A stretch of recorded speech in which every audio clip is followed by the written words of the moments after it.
무엇부터 공부해야 될지, 어떤 자료와 정보를 봐야 되는지 아직도 헷갈리시나요?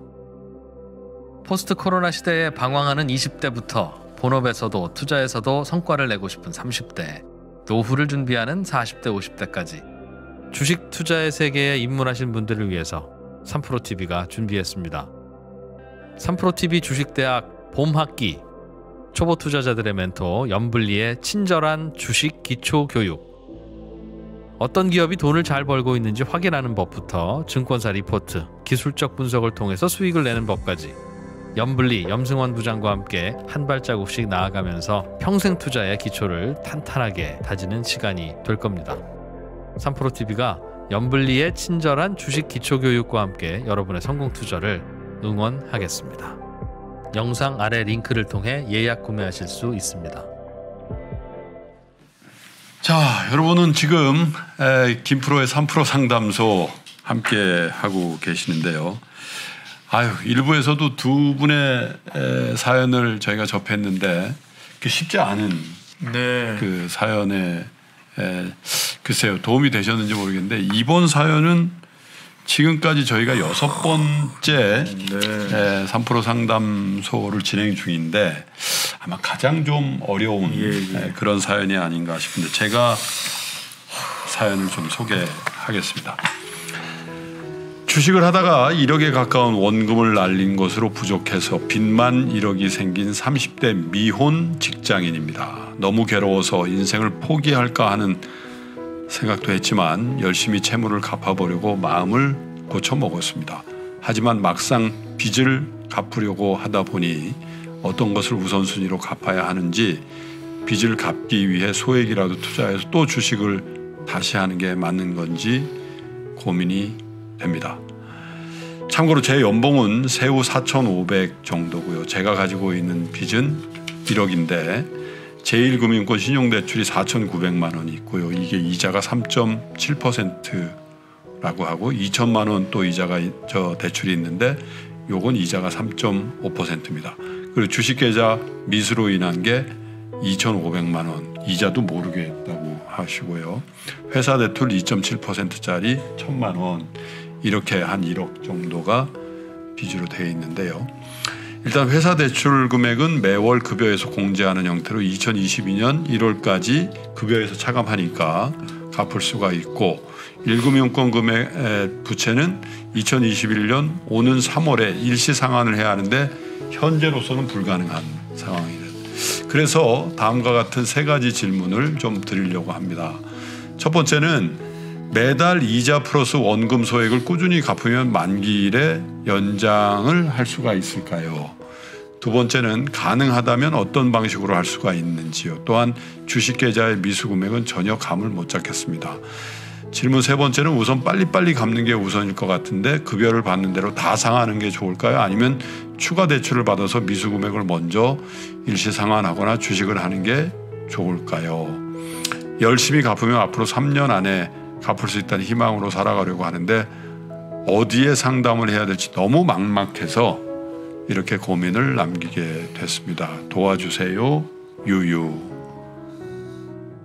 근데 연 부장님, 이게 미수 대출이라는 게 뭐예요? 이게 미수면 원래 그 주식이 팔려 나가고 그런 거 아닙니까? 그러니까 미수는 사실 그 주식에서 그거거든요. 그러니까 그 신용대출하고 약간 다른 건데 일단 빌리는 거죠. 증권사에서 빌리는 건데 보통 신용대출은 보통 만기가 3개월이에요. 근데 이제 미수는 내가 잠깐 이제 그 어떤 결제일까지만. 그러니까 결제일까지만 딱 그 갚아야 돼요, 사실은. 갚아야 되고 갚지 않으면 거기에 대해서 이제 증권사에서 바로 반대 매매가 나갑니다. 그래서 미수는 되게 짧은 대출이라고. 근데 이분은 제가 보니까 잘못 생각하신 것 같아요. 주담보 대출을 받으신 것 같은데. 그런 것 같아요. 그러니까 주식계좌 미수 금액이라는 건 사실 그 보통 2, 3일 후면 그거 증권사에서 안 갚으면 어쨌든 청산 자동으로 되기 때문에 아마 주식 담보 대출을 받으셨나 봐요. 담보 대출인 것 같아요.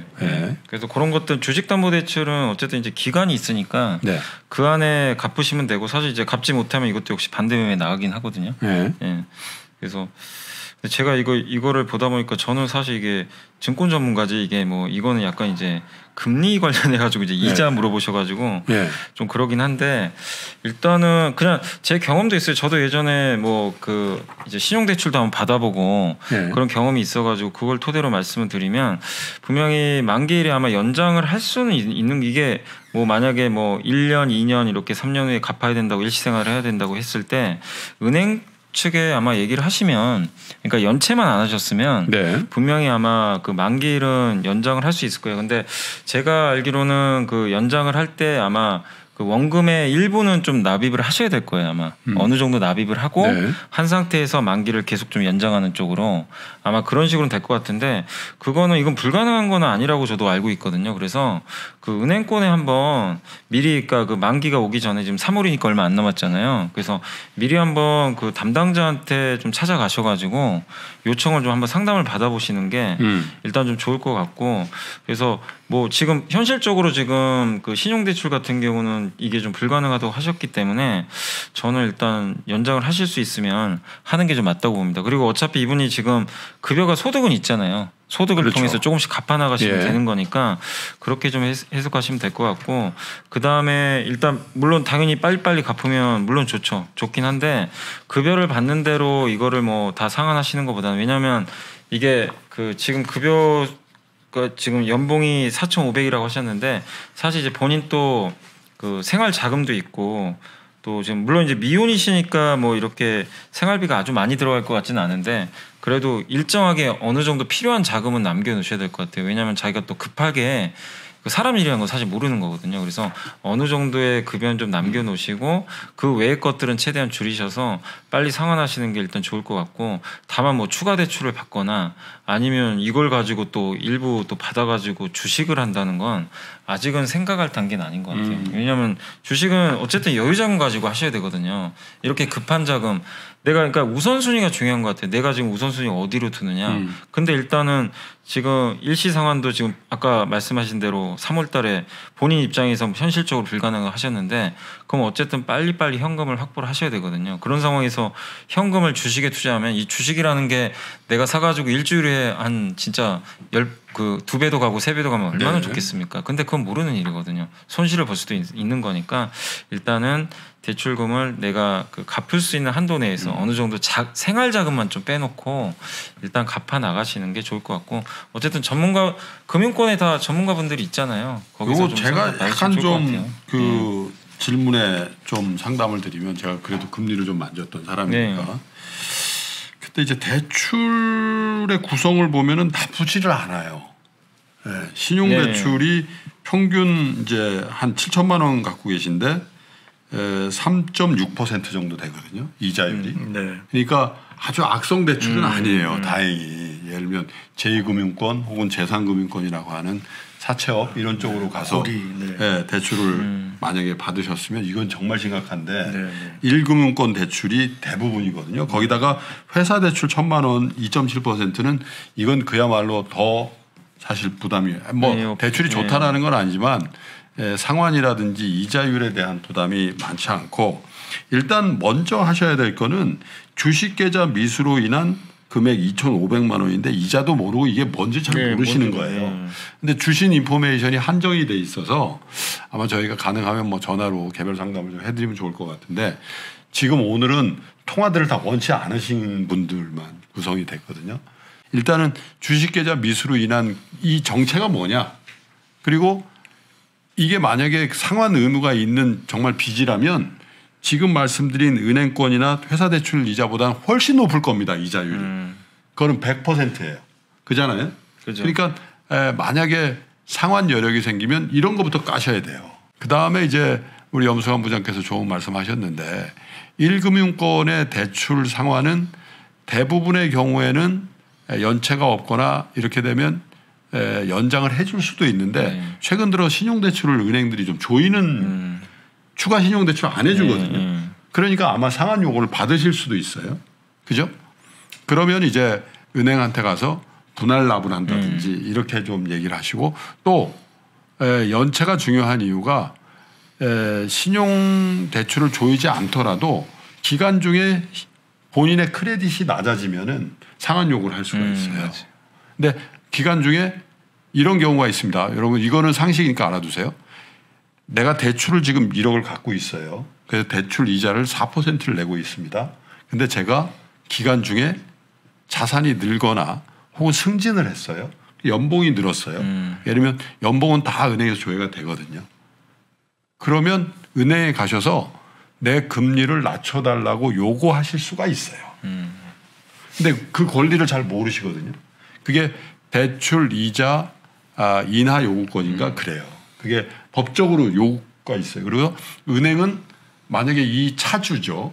이 대출 받은 사람이 신용도가 높아졌다거나 아니면 재산 상태가 좋아졌거나 승진을 해서 연봉이 높아졌거나 아니면 갖고 있는 부동산이라든지 이런 게 올랐어요. 그래서 상환 능력이 굉장히 좋아지면은 신용대출에 관해서는 대출 이자를 내려주는 게 맞아요.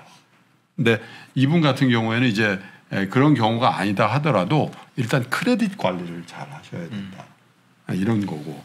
그리고 이제 가장 중요한 질문은 아마도 주식을 계속 해야 되냐 안 해야 되냐 이런 건데 이런 상황이라면은 저는 그 주식에 관련된 미수 이거는 일단 끄시고 그리고 감당할 수 있는데 4,500만 원 연봉으로 감당할 수 있을 정도의 캐시플로우를 획정하시고 그 다음에 주식을 하시는 게 낫겠다. 이렇게 어지러운 상황을 그냥 방치한 상태에서 주식을 계속 하시다 보면 또 물려 들어가고 그럴 수가 있잖아요. 그래서 이렇게 일단락을 좀 하시는 게 어떤가 이런 생각인데 네. 교수님께는 이런 좀 상담을 좀 부탁을 드리고 네, 싶어요. 왜냐하면 이제 궁지에 몰려서 여기 쓴 거 보면 너무 괴로워서 인생을 포기할까 그러니까요. 네. 하는 생각도 했다는 거거든요. 빚이 여러분 엄청난 부담을 줍니다. 이렇게 정말 심각한 거거든요. 이런 좀 극단적인 생각까지 하셨다고 하니까 조금 더 리얼한 상담을 좀 해주시면 좋을 것 같은데요.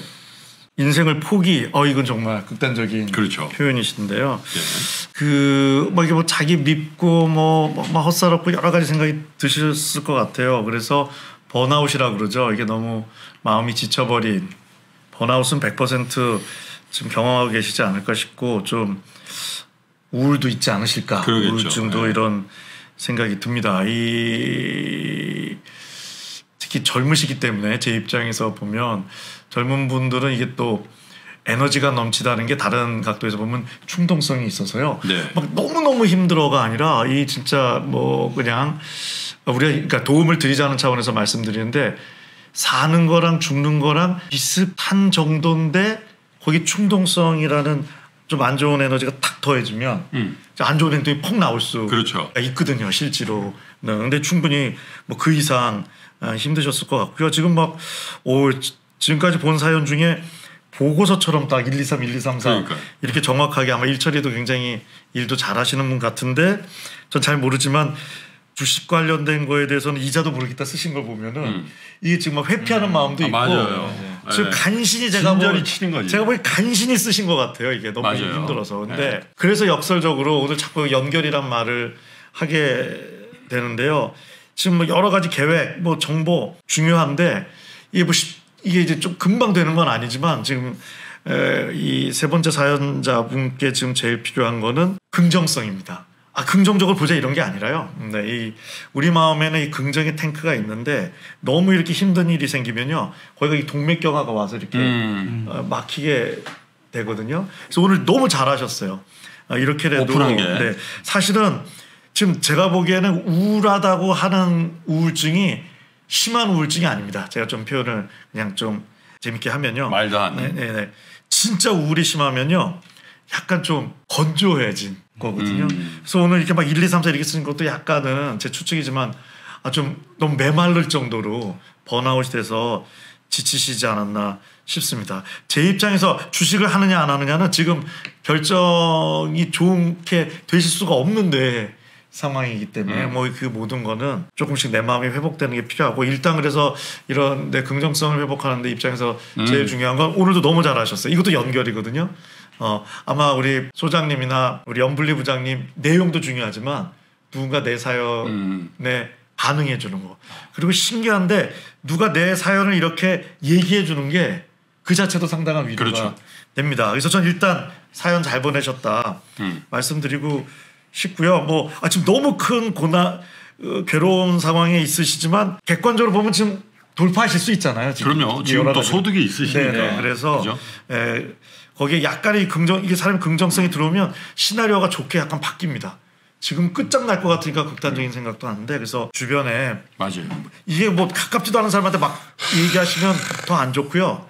그래도 이런 이야기를 할 수 있는 한두 명한테는 좀 얘기하시는 맞아요. 게 필요하고요. 맞아요. 솔루션이 아니라 내가 위로를 받기 위해서 그러면서 야, 내 얘기 듣기 힘들지 대신 그런 일 없겠지만 네가 나중에 혹시 힘든 일 있으면 내가 들어줄게.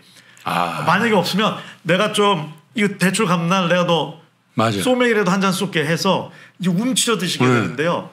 지금 좀 만나셔야 됩니다. 물론 운동도 하고 뭐 승리호도 보고 소울 같은 영화도 보는 것도 도움되지만 지금 그것까지 하실 마음의 여력은 없기 때문에 저는 연결을 조금 그래도 유지하시고 재충전이 지금 너무 필요한 시기다. 그 말씀 드리고 싶고 오늘 사연 잘 보내셨다.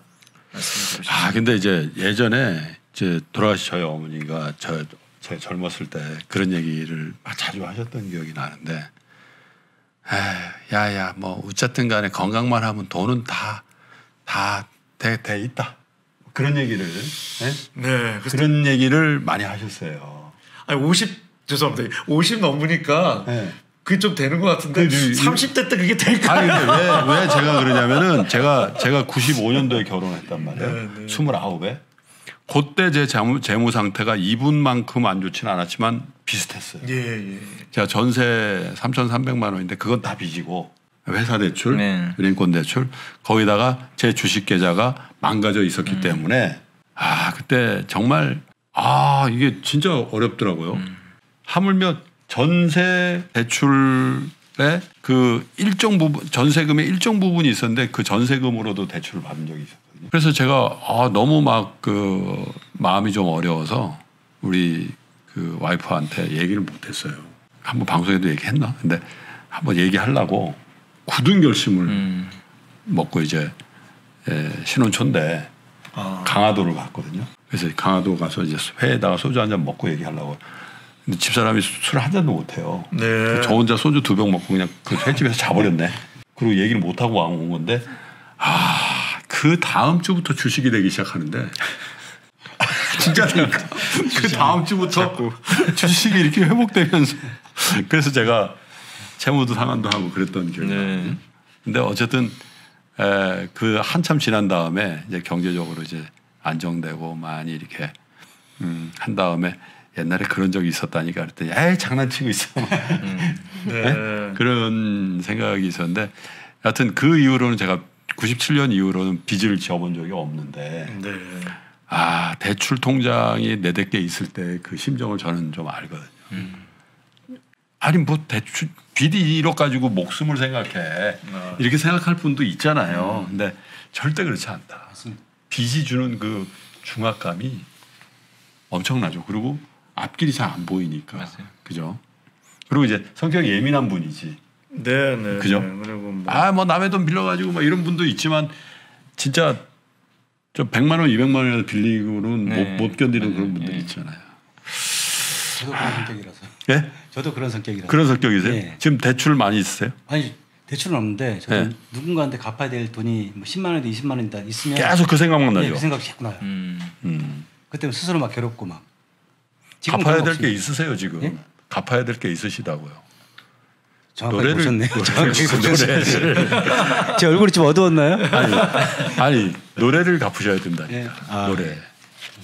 갚아야 될 것도 좀 있습니다. 이제 좀 이렇게 좀 힘드신 분 사연 이렇게 저희도 좀 에너지 소진되니까 우리 세 번째 오늘 마지막 노래가 될 것 같은데 세 번째 노래 좀 청해 듣겠습니다. 어떤 좀 활력이 있는 노래면 좋을 것 같은데. 이게 제가 이 노래를 만들 때 이제 요즘 이제 코로나 때문에 많은 분들이 힘드시고 사실 저도 많이 힘들었고 주변에 뭐 이제 저희 동료 가수들이나 엔터테인먼트 하시는 분들도 많이 힘들었고. 그럼요. 다 힘들죠. 뿐만에 뭐 진짜 많은 분들이 힘들었잖아요.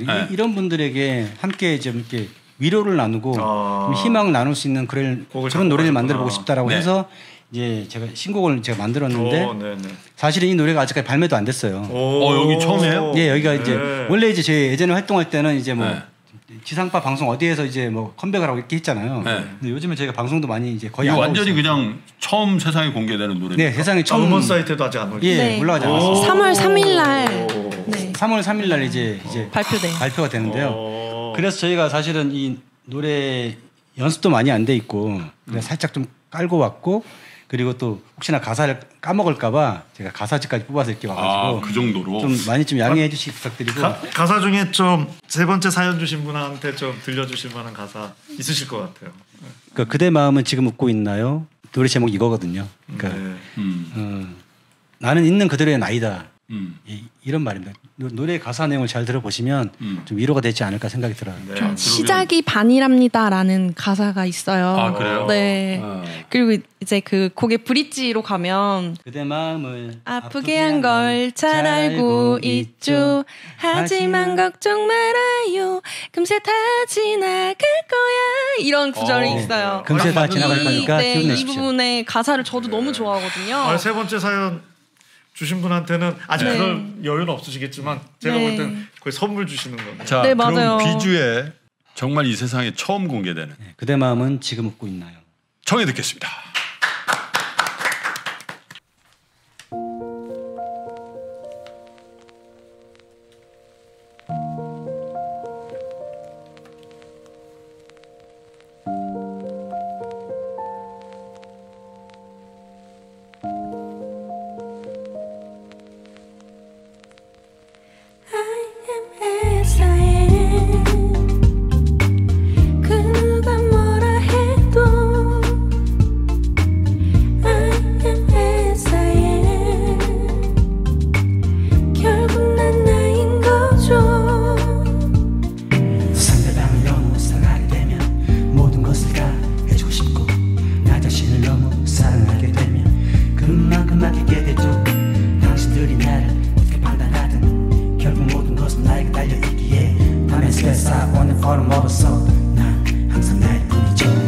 해질녘 붉은 노을이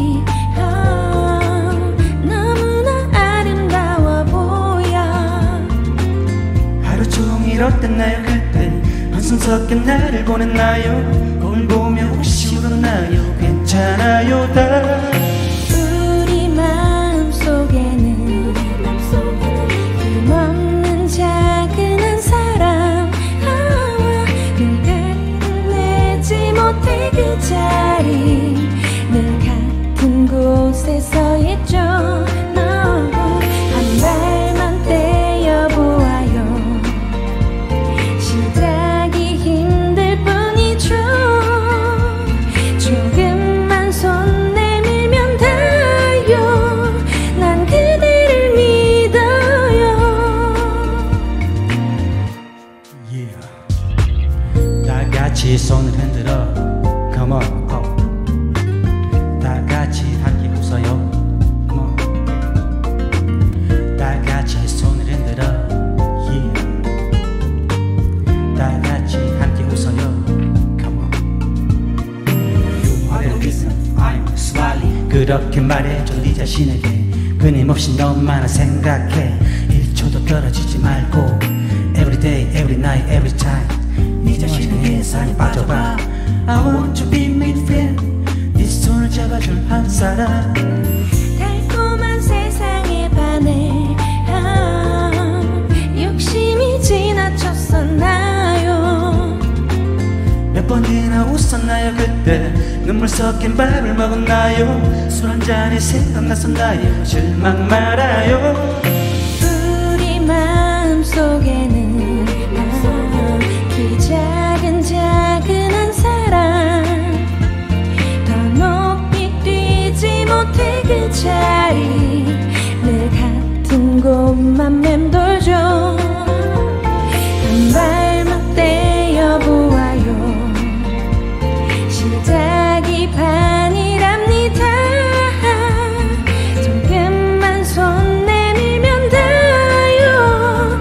난 그대를 믿어요.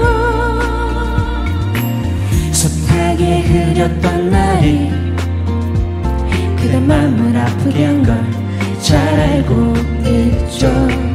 하지만 걱정 말아요. 금세 다 지나갈 거야.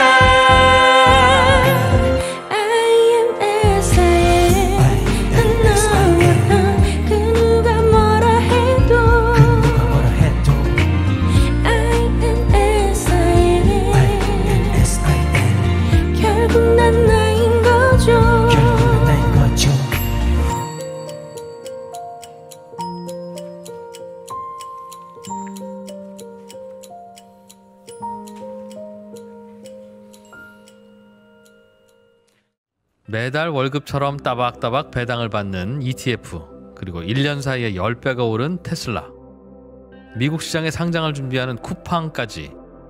소식은 많이 들리지만 미국 주식 투자를 시작하기에 아직은 어색하신가요? 포스트 코로나 시대에 방황하는 20대부터 본업에서도 투자에서도 성과를 내고 싶은 30대, 노후를 준비하는 40대, 50대까지 미국 주식의 세계에 입문하신 분들을 위해서 3프로TV가 준비했습니다. 3프로TV 주식대학 봄학기, 미국 주식에 미치다 장우석과 이항영의 미국 주식 완전 정복. 미국 시장의 제도, 특징, 세금부터 기업의 가치 분석, 포트폴리오, 유망 종목까지 장우석 본부장, 이항영 대표와 함께 한 발자국씩 나아가면서 평생 투자의 기초를 탄탄하게 다지는 시간이 될 겁니다. 3프로TV가 미주미 미국 주식 완전 정보 클래스와 함께 여러분의 성공 투자를 응원합니다. 영상 아래 링크를 통해 예약 구매하실 수 있습니다. 감사합니다. 저희가 지금 몇 군데 좀 틀리고 좀 빼먹고 했는데. 근데 세 곡 중에 저는 제일 좋았어요. 세 곡 중에 제일 좋았고 사연 보내주신 분에게 위로가 될 것 같네요. 그 가사 중에 이런 게 조금만 손 내밀어 보라고. 네. 그런 가사가 있잖아요. 네. 아마 이 세 번째 사연 주신 분 충분히 힐링이. 네, 이 곡 듣고 힘내셨으면 좋겠어요. 싱어게인 경연대회가 아니니까요. 마음을 편하게 하십시오. 이제 또 이게 확실하게 이제 완성된 노래는 이제 3월 3일 날 나오니까요. 네. 그때 많이 들어주세요. 아니 왜냐면 대박. 대박. 어쨌든 저희가 그렇게 공중파 라디오 방송국처럼 많은 분들이 음악을 찾는 프로는 아니지만은 아주 영광입니다. 이렇게 좋은 신곡을 저희 3프로 상담소를 통해서 세상에 알리게 돼서 저희도 이렇게 저희 신곡을 들려드릴 수 있는 기회를 만들어 주셔서 너무 감사드리고요. 네. 앞으로 저희도 열심히 응원하겠습니다. 3프로. 전국에 신곡을 알리려고 계획 중인 분들 연락 주세요. 한번 해보죠 뭐. 뭐 안 되겠어요. 3% 카운트다운. 자 그러면 이왕 이렇게 된 거 마지막 사연을 우리 주민님께서 한번 소개해 주시죠. 안녕하세요. 저는 30대 남성으로 두 가지 질문을 드리고자 합니다. 저는 겉에서 봤을 때 연봉이라든지 직장은 꽤나 괜찮아 보일지 모르지만 여느 30대가 그러하듯이 미래에 대한 불안감이 있습니다. 과거 사회적으로 약속되어 온 노동을 통한 자산 축적, 그리고 전세에서 자가로 이어지는 사회적 뿌리내리기, 금융자산의 축적과 미래에 대한 대비라는 사회적 틀의 변화에 따른 불안감일 수도 있다고 생각합니다. 지금까지는 꾸역꾸역 사회 흐름에 뒤처지지 않고서 따라오기는 한 것 같은데 미래에 대한 불안감, 자산 형성에 대해 강박관념, 이 기회를 흘려보내면 두 번 다시는 이런 기회가 없을 것 같은 느낌일 수도 있을 것 같습니다.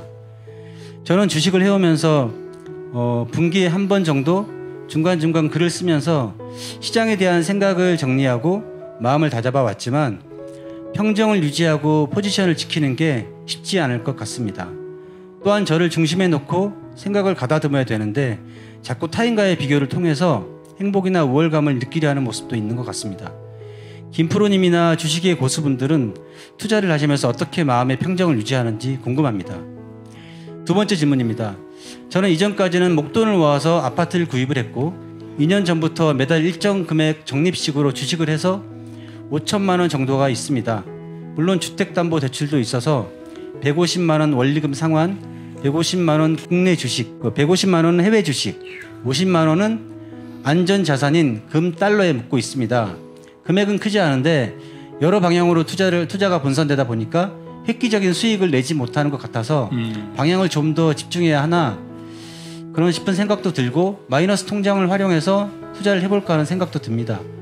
소액을 분산 투자하는 것이 맞는 걸까요? 아니면 좀 더 자신 있는 방향으로 투자를 집중해 볼까요? 교수님 이게요. 네. 그 남성분들도 그렇고 여성분들도 이게 그 사회나 지인들이 자신을 바라보는 평가와 본인 스스로 내리는 평가가 굉장히 괴리가 많을 때가 있거든요. 네. 저도 어쩔 때 그런 거 좀 느끼거든요. 어디 갔는데 엊그저께인가 뭐 가족들하고 식사를 하는데 어떤 연세 많은 분들이 식사하면 우와 김프로 막 해가지고 우리 딸이 아빠 이 정도였어 막 그랬는데 약간 부끄럽기도 하고 그러니까 어떤 여기도 그렇잖아요. 나 어엿한 30대 근데 본인은 또 그 자존감이나 이런 게 그렇게 강한 것 같지 않고 그게 또 재테크의 어떤 자신감하고도 이 연관이 다 있는 것 같단 말이죠. 그런 상담 많이 받으시죠? 그렇죠. 이게 뭐 객관적으로 뭐 점수를 매길 뭐 근거도 없지만 나는 대충 지금 우리나라에서 274등쯤 되니까 274등 정도의 자존감이다. 뭐 이럴 수가 있는 건 아니죠. 그렇죠. 사실은 1등인 사람인데 꼴찌일 수도 있고 뭐 중간쯤인데 더 좋은 느낌으로 살 수도 있고 또 좋은 느낌이 되면 이제 더 잘 살 수도 있는 그렇죠. 이런 측면이 있는데요.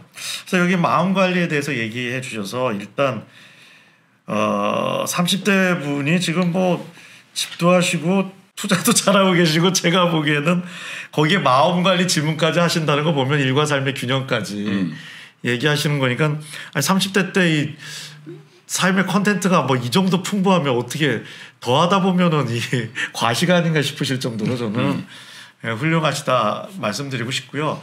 그래도 결핍은 느껴질 수 있죠. 뭐 대표적으로 옛날엔 외로움이란 감정이 누가 없어서 생기는 결핍의 감정인 줄 알았는데 요즘 본능이라고 얘기합니다. 사람이 없어서 외로운 게 아니라 외로워서 사람을 찾는다는 거죠. 내가 삶에 있어서 30대인데 이렇게 열심히 살아도 더 좋은 게 없을까? 약간 미진한 거는 어찌 보면 더 열심히 살게끔 하는 내 마음의 본능의 공허함일 수 있지 꼭 잘못 살아서 그런 건 아닐 수도 있기 때문에 좀 그런 측면에서 잘하고 있어. 우리가 너무 훈련한 게 더 열심히 해야만 너무 훈련을 받아갔고요. 이 좀 잘하고 있어 쪽에 좀 균형이 필요하다고 하는데 그래서 한 가지 좀 용어를 기반으로 마음 관리 요즘 좀 유행하는 거 하나 알려드리면 전에도 말씀 한번 드린 것 같은데 메타 뷰라는 게 있습니다. 한 발짝 물러서서 나를 바라보는 이런 시간을 갖는 게 중요한데요. 여기 이제 소장님 말씀드린 기대치 목표와 이제 연동이 되는데요.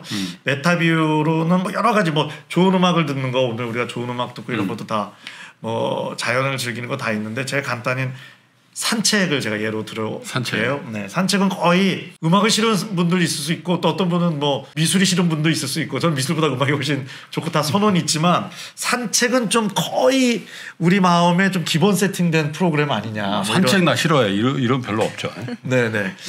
왜냐면 이 정도 경험 다 있으시거든요. 지쳤을 때 걷고 싶다. 걸었더니 조금 회복됐다. 네. 조금 고민에서도 벗어나고 여유가 생긴다는 게 뭐냐면 우리 마음에 프로젝션 기능이 있다고 합니다. 빔 프로젝터처럼 나를 쏠 수 있는. 그래서 예를 들어서 하늘을 보고 걸으면요. 내가 하늘을 보는 게 아니라 하늘에 나를 쏜다고 합니다. 무의식적으로. 그러면 메타 비유. 그게 뭐냐면 다르게 표현하면 주인공이 아니라 관객의 입장에서 나를 바라보는 이런 현상이 자동으로 일어나는데 그럼 왜 힐링이 되느냐? 내 이 감성 컴퓨터에 기대치가 떨어진다고 합니다. 주식을 어떻게 더 할까냐는 감성 쪽이 아니라 이 마인드 컨트롤 쪽이죠. 그렇죠. 영어를 더 하겠어. 뭐 아니면 학생들이 성적을 더 올리겠어는 높은 목표 설정인데 이건 훈련이 많이 되어 있죠. 우리가. 중요합니다. 이것도 잘해야 되는데 감성 쪽은요. 기대치를 떨어뜨려야 긍정성이 많이 확보돼요. 예를 들어서 아침에 눈을 떠 하늘을 보는 것만으로 행복하다가 되는 분이 있다면 그분은 안 행복하기가 어렵습니다. 아니 아침에 눈 떠갖고 하늘만 봐도 행복하겠다는 사람을 그 행복감을 어떻게 막을 수가 있겠어요. 근데 좋은 얘기야. 오늘부터 그런 마음으로 살아야지. 잘 보시면요. 마음 관리가 왜 어렵냐면 그렇게 생각한다고 마음 세팅값이 안 떨어져요. 이게. 그래서 저는 음악도 필요하고 자연과의 만남도 필요하다고 생각하거든요. 그래서 그런 우리가 좋은 합쳐서 할 수도 있습니다. 비주의 신곡을 3월 3일 이후에 가사를 보면 그게 시거든요. 음악을 들으면서 산책을 하면 자연스럽게 메타뷰라는 현상이 일어나면서 나도 모르게 이제 옛날 용어는 소탈해지는. 그래서 제일 행복해지는 거는 사회 경제적으로는 정진하고 있는데 마음이 소탈해지면 그 차이만큼 우리 행복을 느낀다 이런 공식도 있죠. 근데 보통 이게 막 같이 오르락 내리락 하고요. 엄청 정진하고 있는데 마음 훈련을 안 하면 이게 마음 기대치가 쫓아 올라가 갖고요. 뭐해서 내가 원했던 CEO가 됐다 했는데 딱 달라붙어서 그다음에 회장을 원하면 즐길 수가 없는 이런 형태가 되는 거죠. 이론적이지만 난 이 회사 다니는 것만으로도 행복한 분이 그런 분이 이제 물론 CEO 될 확률도 높지만 그러면서 또 열심히 일할 때 그래서 이제 사실은 그쪽 훈련이 필요하다고 하고 그거를 메타뷰라고 하고요. 이게 무슨 경영 잡지에 요즘 제일 많이 실리는 이래서 뭐 하버드 비즈니스 리뷰에도 많이 실리는 이런 이야기들입니다. 네. 근데 이제 우리 증권맨 중에는 우리 염승환 부장이 평정심에 관한 대가인 것 같아. 보면 흥분을 안 해요. 이분은. 왜냐면 댓글이 가끔 가다가 막 장이 빠지면은 염불리도 뭐 할 수 없지 뭐 막 약간 비아냥거리는 댓글도 몇 개 달린 적을 봤거든요. 별로 신경 안 쓰더라고. 네, 약간 평정심의 대가인 것 같아요. 겸손하신 것 같기도 하고 제 판단이 틀릴 수 있는데 제가 그냥 본의 아니게 정신과 의사를 많이 해서 이게 얼굴의 표현, 관상이 보이는데 지난번 뵀을보다 훨씬 더 여유로워 보이세요. 아 그러세요? 책이 많이 팔려서 그러신 건가요? 그건 아닌 것 같고 정확히 하시네요. 네? 이거 이유가 있어요. 새로운 또 프로젝트가 하나 뭐 저기 있으시죠. 사실은 우리 염승환 부장의 컨텐츠가 이 주린이한테 굉장히 좋은 콘텐츠라서 저희가 염승환 하니까 바로 반응하네요. 좋은 얘기는 아니네요. 좋은 얘기는 아니네요. 이게 뭐야? 시리 조심해. 시리야 잘 좀 봐줘라. 네. 그래서 염승환 부장하고 저희가 좋은 콘텐츠를 만들어서 또 우리 교육 프로그램을 하나 만들려고 하고 있거든요. 그래서 아마 그런 것 때문에 또 그런 것 같은데 어떻게 평정심을 유지하나요? 근데 이게 사람마다 다 다르잖아요, 사실. 근데 저는 제 원래 성격이 제가 그런지는 제가 그것까지는 잘 모르겠는데 저는 일단은 이제 저도 이게 장이 급나가잖아요.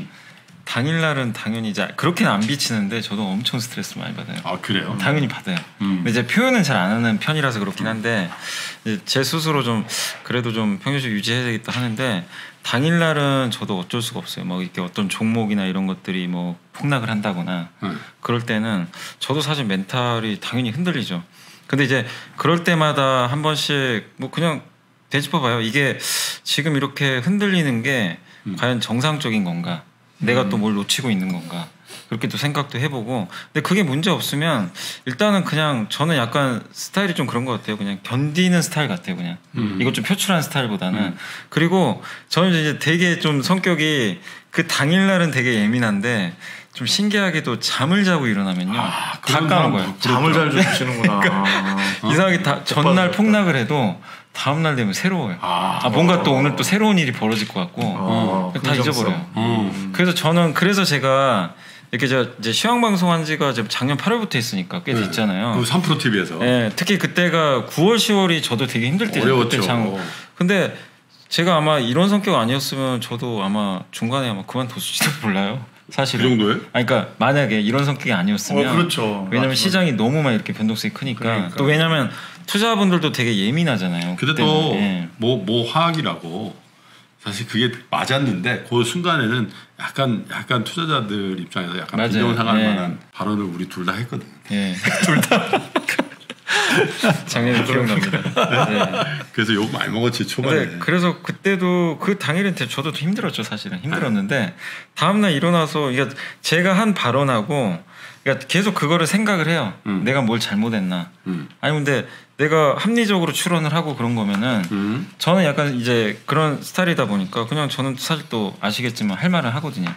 제가 틀린다 하더라도 제가 생각했을 때 합리적이라면은 저는 일단 밀고 나가는 스타일이다 보니까 그래서 그런 성격 때문에 좀 견뎠던 것 같고 그리고 저는 일단 그런 건 좀 있어요. 제가 이렇게 이분께서도 어떻게 평정심을 유지하냐 이렇게 말씀하셨는데 저는 이제 그런 뭐 저의 스타일도 있지만 네. 제가 하는 일에 대해서 이게 어떤 이제 루틴한 일들이 있잖아요.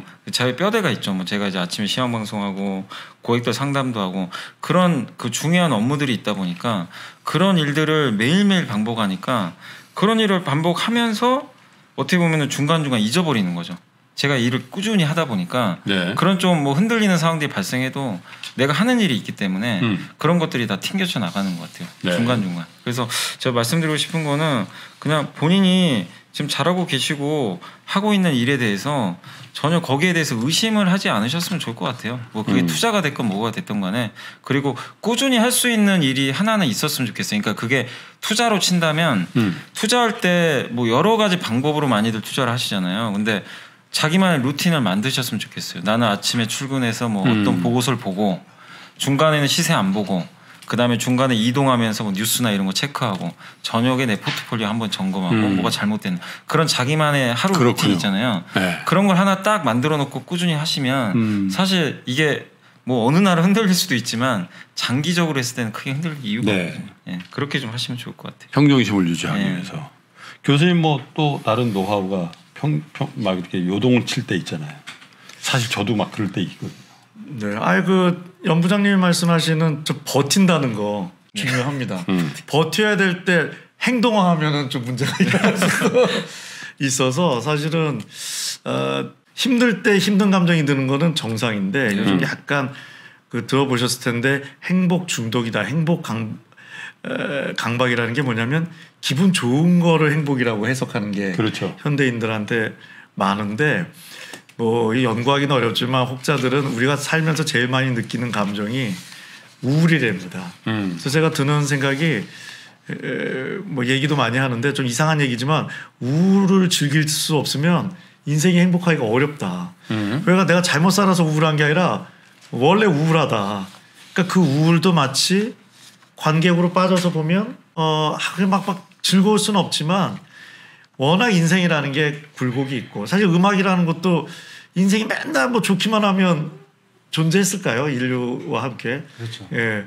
사실은 위로받을 수밖에 없는 게 내가 잘못 살아서가 아니라 왜 이런지 모르지만 원래 인생의 본질이 그러니까 네. 음악이 우리 친구로 있지 않나 싶어서요. 그래서 가끔은 좀 여러 내 마음의 감정들에 대해서 쉽진 않지만 우리가 때로는 공포 영화도 보고 재밌는 영화도 보고 슬픈 영화도 보는 것처럼 약간 그 우리가 서핑하듯이 그 감정의 파도를 좀 즐기는 훈련이 필요한 듯 합니다. 전 잘 되냐? 예, 연습 중입니다. 쉽지 않습니다. 우리나라 최고의 정신과 전문의도 윤대영 교수님도 연습 중이랍니다. 연습. 제가 버킷리스트 써보라는 얘기 종종 제 클리닉에 오시는 분들한테 하거든요. 예. 내 인생이 얼마밖에 뭐 1년밖에 안 남았을 때 하고 싶은 거 적어보세요 하다 보면 요즘 너무 열심히 살다 보니 전엔 다 있으셨는데 어떻게 해요가 많은데 요즘 없다는 분들 너무 많아요. 버킷리스트? 막상 내 마음이 뭘 원하는지도 모르고 그냥 달리기만 하시는 네. 분들 너무 많아서 되게 슬픈 거죠. 그래서 사실 내 마음에 대한 주식에 대한 연구 개발도 필요하지만 네. 내 마음은 도대체 뭐에 기쁨을 느끼는지에 대한 내 마음의 애미 좋아하는 종목에 대한 연구도 필요하지 않나 싶습니다. 윤지님은 버킷리스트가 있어요? 저는 거의 한 3, 4년에 한 번씩 버킷리스트를 계속 쓰는 편이에요. 그러니까 그럼 또 달성을 해요? 버킷리스트를 네. 다 해봐요? 네, 저는 그냥 거의 적으면 한 10개에서 15개씩 정도 정말 소소한 것까지 다 적거든요. 네. 훌륭하시다. 하나 소개해 주세요. 예, 최근에 한 버킷리스트. 최근에 한 거요? 예. 최근에 한 거 혼자 여행 가기? 어디 네. 하셨어요? 네, 이거는 코로나 시작하기 전에 간 건데요. 제주도로 이제 여행을. 혼자? 네. 안 쓸쓸하시던가요? 좋아요. 좋아요. 네, 그런 것들. 이제 여기 이제 출연하러 오면서 윤진 씨랑 같이 이제 막 얘기를 나누면서 사실은 좀 긴장을 좀 했었거든요, 사실. 긴장을 왜 해요? 근데 긴장이 되더라고요. 오랜만에 출연이라 또. 그리고 이제 어떻게 방송을 하지, 어떻게 하지 막 이런 고민하고 왔었는데. 저 너무 이해됩니다. 저도 여기 처음 할 때 이거 뭐 어떻게 해야 되나. 근데 여기 저도 마찬가지. 여기 앉아 있다 보니까 묘한 거예요. 자꾸 이제 대화하시는 거 자꾸 이게 깊이 빠지고. 맞아요. 네, 자꾸 이게 몰입이 되고. 네. 그리고 심지어는 공감이 가는 그런 말씀을 많이 하시고 하니까 오히려 마음의 위로를 받고 사실 저희도 좀 요즘 힘든 부분이 많았었거든요. 그렇겠죠. 근데 오늘 말씀 들으면서 좋은 말씀 많이 듣고 굉장히 힐링되고 위로받고 오히려 치유받은 느낌이에요. 치유받은 느낌으로 제가 돌아갈 것 같아요. 저희는 음악으로 또 힐링받고 여기서 그냥 생으로 다 들은 거죠. 자, 6번째로 보내드린 김프로의 3프로 상담소는 오늘 여기까지 할 텐데요. 3프로 상담소는 여러분의 참여로 만들어지는 프로그램입니다. 투자로 남들에게 말하지 못하는 고민이 생기셔서 밤낮 잠을 못 주무시는 분들도 좋고요. 그리고 꼭 투자가 아니더라도 살면서 참 어려운 일을 당하신 마음 상한 분들도 저희가 따뜻하게 위로해 드릴 테니까요. 많은 사연 보내주십시오. 영상 아래 댓글로 지금 3프로 상담소 공식 이메일이 나가고 있을 텐데요. counsel@ebroadcasting.co.kr 일로 사연 보내주시면 저희가 소개도 해드리고 여러분과 정말 진솔한 상담을 해드리도록 하겠습니다. 자, 이제 마칠 시간인데 윤 교수님 격려의 말씀도 좋고요. 또 한 말씀 주시면 좋을 것 같습니다. 제가 감히 격려를 우리 모두가 격려를 받아야 될 것 같고요. 3프로도 화이팅, 비주도 화이팅, 무엇보다도 우리 시청자님들도 화이팅. 연부장님도 네, 저는 이제 오늘 그 상담하면서 다시 한번 느꼈던 게 옛날 생각이 저도 좀 많이 나더라고요. 이 사연들 보면서 저도 좀 공감 가는 내용이 있었는데, 근데 제가 한 말씀만 드리면. 저도 사실 이제 요즘에 이제 3프로 나오면서 인지도도 올라가고 베스트셀러 본의 작가도 됐지만 사실 이게 그동안 느꼈던 게 그러니까 여기 이 자리에서 말씀드리고 싶은 거는 제가 이렇게 될 수 있던 배경은 저는 그거였던 것 같아요. 그러니까 뭐냐면 도망가지 않았다는 거. 그러니까 저도 힘든 적이 되게 많았거든요. 사실은 그 전에 주식 투자 해보시면 다 아실 거예요. 그렇죠. 근데 그때마다 그냥 제 생각에 맞으면 맞는 대로 돌진을 했고. 또 하면 하는 대로 좀 했는데 그게 어떻게 또 우연찮게 지금 좀 잘 풀렸지만 물론 중간중간 안 됐을 때도 있겠죠. 근데 그런 거를 절대 겁내지 마시고 본인이 하는 일에 계속 절대로 그걸 회피한다거나 그러지 마시고 그냥 강력하게 돌진하고 도망만 가지 않는다면 저는 분명히 언젠간 좋은 일이 있을 거라고 생각하거든요. 그게 투자든 인생이든 저는 그렇게 한번 또 경험을 해봤기 때문에 자신 있게 좀 말씀을 드리고 싶습니다. 그래서 이 3프로 상담소를 통해서 많은 분들이 또 많은 도움 받으시고 힐링 되셨으면 하는 그런 바람입니다. 비주 두 분 앞으로도 좋은 노래 계속 부탁드리고요. 저희 3프로 상담소도 자주 찾아주십시오. 사랑합니다. 하트를 빵빵하게 쏴드리겠습니다. 3프로 사랑합니다. 감사합니다. 자, 오늘도 함께해 주신 우리 시청자 여러분, 청취자 여러분, 그리고 투자자 여러분 감사합니다. 좋은 시간 보내시고요. 또 건강하셔야 됩니다. 그리고 투자도 꼭 건강하게 성공적으로 잘 하시기를 기원하겠습니다. 그러면 3프로 상담소는 다음 주 이 시간을 기약하면서 오늘 막을 내리겠습니다. 끝까지 시청해 주신 여러분 고맙습니다.